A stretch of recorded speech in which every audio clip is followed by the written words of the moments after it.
Hello, and thank you for joining me today on The Political Conversationalist. My name is Ben Phipps. We're still on systems of government. I promise it will get more interesting after we get through these, but power through these with me. You have a lot of good knowledge as we go forward. So we're talking about today republics. Now republics, not the banana republic, but republics are very important. And republics are very vast and broad and varied, and there are a great many of them. A republic, according to the dictionary, is a government with no monarch, or a government in which elected officials represent the people. Does that make sense? So basically the people indirectly rule themselves through who they vote for. Kind of like America. America is a republic. Another word for this is representative democracy, and I really couldn't find a difference between the two terms. Like I said, they're all over the world. There are a lot of places that call themselves republics, but are not.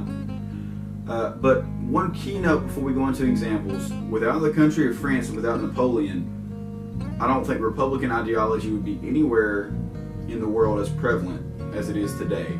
It's so omnipresent in Europe and all over the world because of French influence. So anyway, France.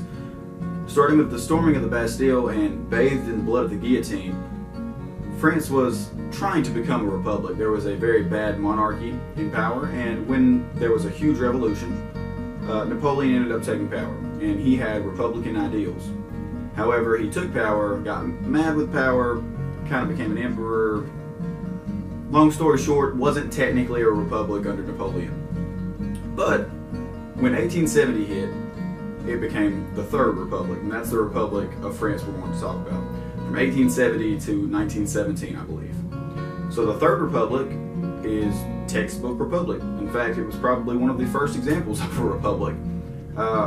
They had a president with limited powers. They had a Senate, and the Senate was indirectly elected. And then they had a Chamber of Deputies, which would be kind of like our Congress, that was directly elected.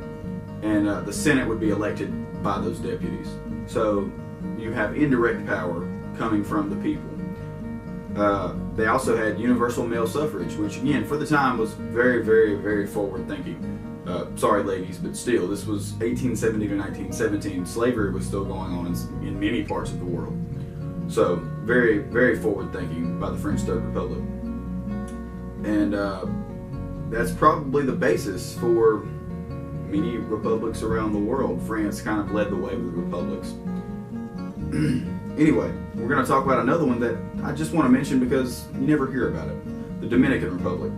The Dominican Republic is in the Caribbean, and it's on the island called Hispaniola. And it actually only occupies half of that island. The other half is occupied by the country of Haiti. But the Dominican Republic, as the name implies, is a republic. And they have a president and a vice president. Both are elected for 4 years by the public. They're voted on by the public.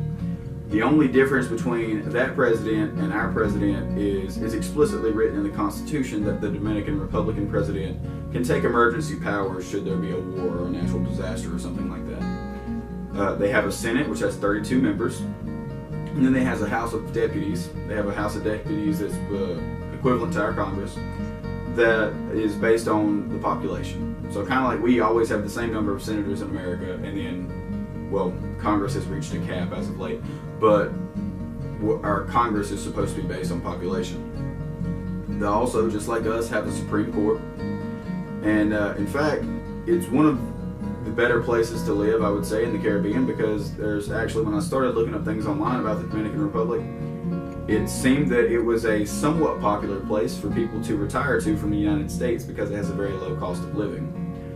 Anyway, kind of a shorter video today. Republics are everywhere. They're pretty simple in concept. The people elect people to act on their behalf. They elect representatives. That kind of representative government is truly the embodiment of the republic and why it is so prevalent. Anyway, thanks for watching. Hope you learned something today. Like and subscribe, and we'll see you next time. Thanks.